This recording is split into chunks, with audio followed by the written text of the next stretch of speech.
vocês tomar vossos assentos, por gentileza. Glória a Deus!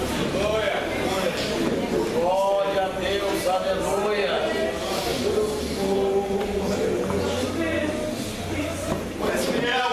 Estava a meditar, pastor Fernando, desde o dia que o pastor me mandou aquela mensagem, para ver a possibilidade se nós poderíamos estar aqui na noite de hoje. E quando o pastor me mandou o banner da vigília, que eu bati o olho naquele tema, eu falei, não tem como fugir. Não tem. Aí o tema no banner e no versículo a qual nós lemos aqui no Evangelho de Jesus Cristo segundo João, capítulo 9, versículo de número 4, ele já se inicia dizendo, na Bíblia, a Bíblia diz convém, em outras traduções dizendo que é necessário. Olha a informação que a Bíblia nos traz agora, pastor. A Bíblia nos diz, Jesus falando ali com os seus discípulos, que indagaram a ele acerca do cego de nascença, se foi ele que tinha pecado ou se os pais. Aí Cristo começa a indagar e conversar com ele. Chegando no versículo de número 4, Jesus olha para ele e diz, é necessário. E aqui já me chamou a atenção porque Cristo não olhou para ele e disse assim, olha, se der, se vocês puderem, se tiver como, se não for muito, se não for muito trabalhoso para vocês, se sobrar um tempinho. Não, Jesus não disse. Jesus foi taxativo, olhou, fitou os olhos deles e disse, é necessário. Mas é necessário o quê? Que nós façamos. E esse segundo ponto, eu fiquei mais maravilhado ainda, porque Jesus, perante eles que ali estavam, os seus discípulos e todos que ali o cercavam, Cristo, ele poderia ser egocêntrico, ele poderia se achar um tal, afinal ele era o Cristo, afinal ele era o Filho de Deus. Ele poderia tomar isso para si e dizer, é necessário que eu faça. Mas ele não usa essa expressão. E se você lembra o versículo que nós lemos aqui, me ajuda a ministrar essa palavra aqui. Ele disse, é necessário que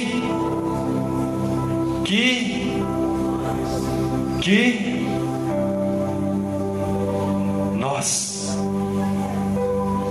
Ele não usa no plural. É necessário que eu faça. Ele poderia sim. Ele poderia bater no peito e dizer, olha, eu sou filho do Deus Altíssimo, eu sou o Cristo, eu desci nessa terra para morrer numa cruz por vocês, então é necessário que eu faça. Mas não, ele olha para todos aqueles que estavam ali e ele diz, é necessário que nós.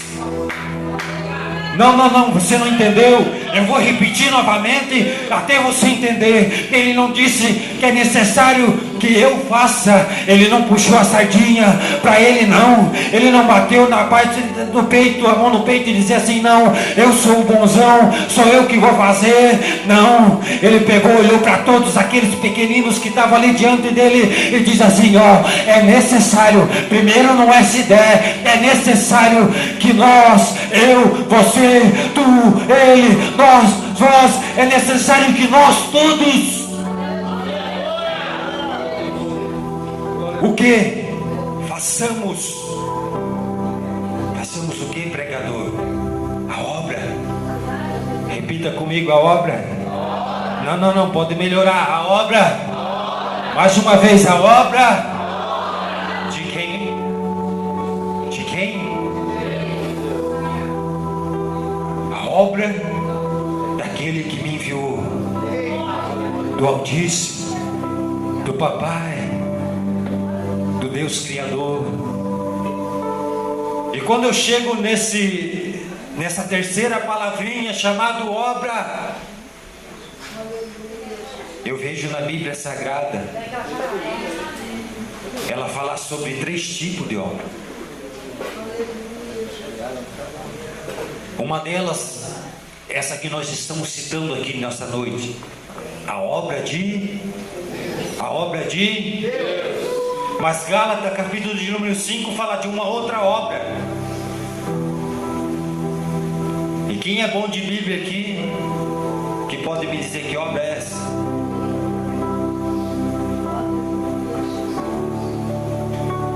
Nosso pastor, que é perito no assunto. Gálatas, no capítulo de número 5, fala sobre a obra da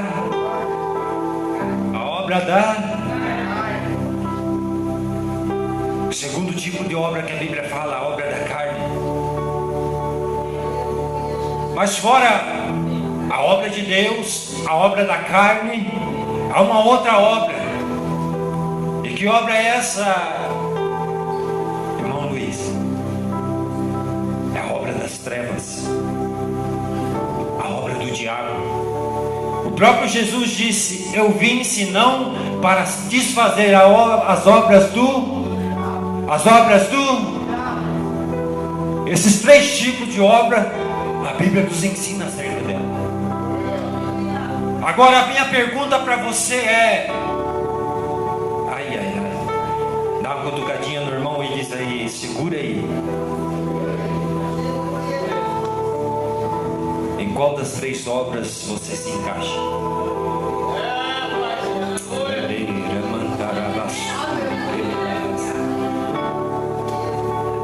Qual das 3 obras que tem achado guarida nas nossas vidas?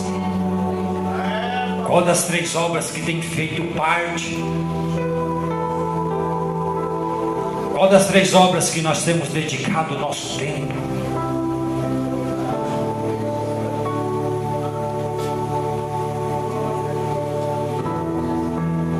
A Bíblia ainda vai dizer, nesse mesmo versículo que nós lemos, que é necessário que nós fazemos a obra daquele que nos enviou, enquanto porque vai chegar uma hora, a noite vem, a qual ninguém pode trabalhar.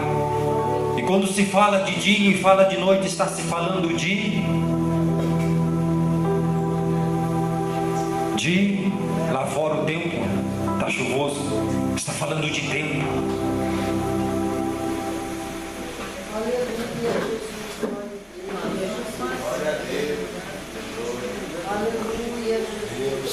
E esse tempo que a Bíblia fala, que nos indica, no qual das obras que nós temos empenhado, no qual das obras que nós temos usado esse tempo. A obra de Deus, que é a mais interessante aqui das 3, e eu quero me ater a ela. Nós poderíamos falar aqui como que dividir ela em 3 fases. A primeira fase da obra de Deus, lá no início, no Gênesis, onde já foi citado aqui nessa noite, a Bíblia fala acerca da obra da criação. Eu poderia dizer que a primeira fase da obra de Deus nessa terra, através do século, através da geração, das gerações, é a obra da criação. No princípio criou Deus os céus e a terra. O céu era sem forma e a terra era sem forma e a primeira fase da obra de Deus é criação. Se você for ver lá no capítulo de número 2, você vai ver Deus relatando acerca dessa obra. Você vai ver Deus dizendo assim, ó, após Deus no sétimo dia finalizar toda a obra da sua mão, Ele descansou. No sétimo dia descansou. A primeira fase então da obra de Deus, pastor Fernando, é a criação. Como tudo começou lá, tudo começou no criou de Deus, aonde Deus criou, aonde Deus trouxe à tona todas as coisas. Mas o porquê que Deus começou, por que Deus criou? Você já parou para se perguntar? Uma terra sem forma e vazia. O porquê que Deus intentou criar? Agora eu quero ver. Agora? Por que razão que Deus intentou em seu coração criar essa terra sem forma e vazia? Dá uma olhada para o lado aí na sua direita, dá uma olhada para a esquerda. Está vendo esse irmão? Está vendo essa irmã? Foi por causa dele, foi por causa de mim. Você vai ver que a terra é sem forma e vazia, mas Deus, Ele começa a colocar tudo no seu devido lugar. A terra que não tinha forma, agora Deus dá forma a ela, pastor. A terra que era vazia, Deus começa agora a encher essa terra. Deus começa a fazer brotar nela a erva dos campos, árvores frutíferas. Ele cria os animais, os peixes. Ele começa a colocar as águas no seu devido lugar. Ele começa a fazer repartição e colocar a terra, a repartição de água e terra. Ele começa a colocar luzeiras no céu. E eu me perguntava a Deus o porquê de tudo, de toda essa criação. E o motivo foi um só. Está quando Ele pega do pó da terra, Ele pega do barro da terra, e dali faz o melhor, a sua melhor obra, a sua obra-prima. Aleluia! A saber, eu e você, o homem. E essa melhor obra, Ele dá o melhor para Ele também. E eu não estou falando das coisas que Ele colocou dentro dessa terra, não. Eu não estou me referindo acerca de tudo de maravilhoso que Ele colocou após dar forma àquela terra, não. Eu estou me referindo que quando Ele sopra sobre as narinas desse boneco de barro e coloca dentro desse boneco o seu fôlego de vida e faz dele espírito vivente, alma vivente, ou seja, você tem uma partícula de Deus dentro de você, eu tenho uma partícula de Deus dentro de mim. Todas as vezes que nós puxamos o fôlego de vida, é Deus dizendo para mim, de você, diz assim, olha, você tem uma partícula minha dentro de você.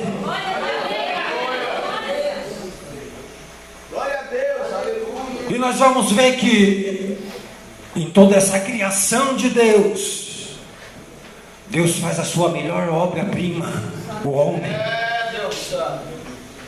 Só que Ele não faz o homem por acaso, não. Ele tem intenção, Ele tem uma intenção em criar o homem. A Bíblia diz lá mesmo no livro de Gênesis que todo dia no entardecer o nosso Deus descia no jardim e conversava cara a cara com a sua melhor obra-prima. Não, você já imaginou? Para pensar, imagine comigo. O próprio Deus descendo dos céus. Já parou para pensar, pastor? O próprio Deus diante do pastor, falando cara a cara, face a face.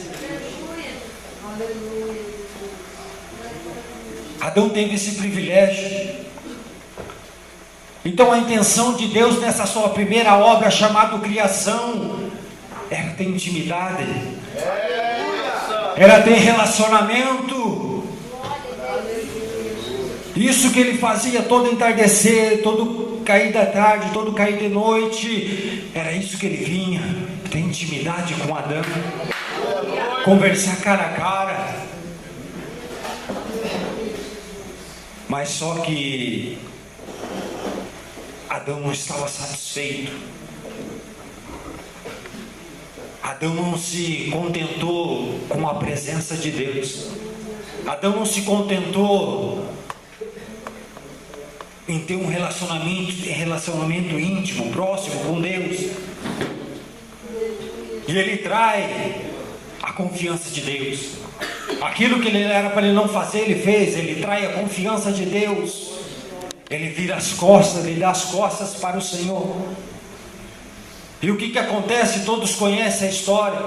Deus desce no jardim, dá sentença a eles, e logo por seguida expulsa da sua presença, expulsa-o do jardim. Daí para frente, você vai ver, dando o início como que se fosse a segunda fase da obra de Deus, através do século, através das gerações, que era restaurar esse relacionamento que foi perdido, pastor. Era recuperar essa intimidade que se foi.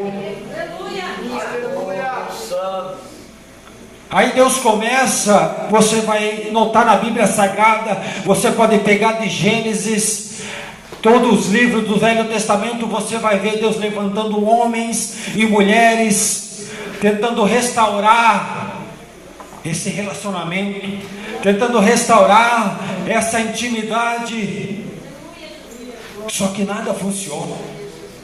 Todas as vezes que Deus levanta alguém, todas as vezes que Deus prepara um profeta, todas as vezes que Ele levanta um homem, levanta uma mulher, levanta alguém para representar Ele, o que Ele recebe? Ingratidão. Você vai observar, você pode ler o Velho Testamento Antigo inteirinho, você vai ver a tentativa de Deus de restaurar a sua relação com o ser humano, a sua relação com o homem. E todas as tentativas de Deus são frustradas por quem? Pelo próprio Deus ou não, mas sim pelo próprio homem, pelo ser humano, que acaba dando as costas para o Senhor. E assim passa todo o Antigo Testamento, até chegar aquilo que eu posso dizer como que a terceira fase de uma obra de Deus na terra, que se chama redenção. Todas as tentativas de Deus foram por água abaixo, nada dava certo. Deus tentou então, posso descer, pastor? Posso descer?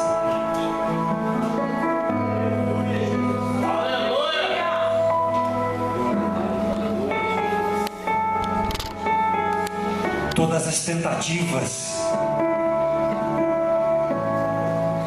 de Deus, meu irmão, de restaurar o relacionamento íntimo que Ele tinha com o homem, foi frustrada pelo próprio homem. Todas as vezes, se coloca de pé, querido. Todas as vezes que Deus chegava para o homem e dizia assim: eu quero andar com você assim. Tá vendo, filho? Eu quero ser íntimo dele. Eu quero andar lado a lado contigo. Eu quero caminhar contigo. Aonde tu pôr a planta do teu pé, eu vou estar lá também.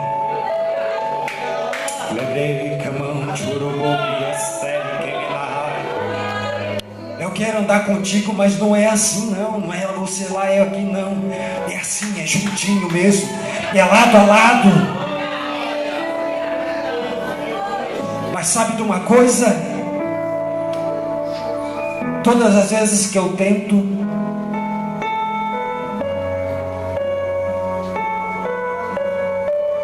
aí Deus tenta se aproximar do homem e pula. Aí o tempo vai passando e Deus levanta homens, levanta as mulheres. Deus tenta de todas as formas e o querer dele é se aproximar. Mas o homem põe a barreira, não aceita essa aproximação, não quer relacionamento. Aí você conhece a história lá, Deus dá as diretrizes para Moisés, lá acerca do tabernáculo, para colocar um sacerdote lá, para todo ano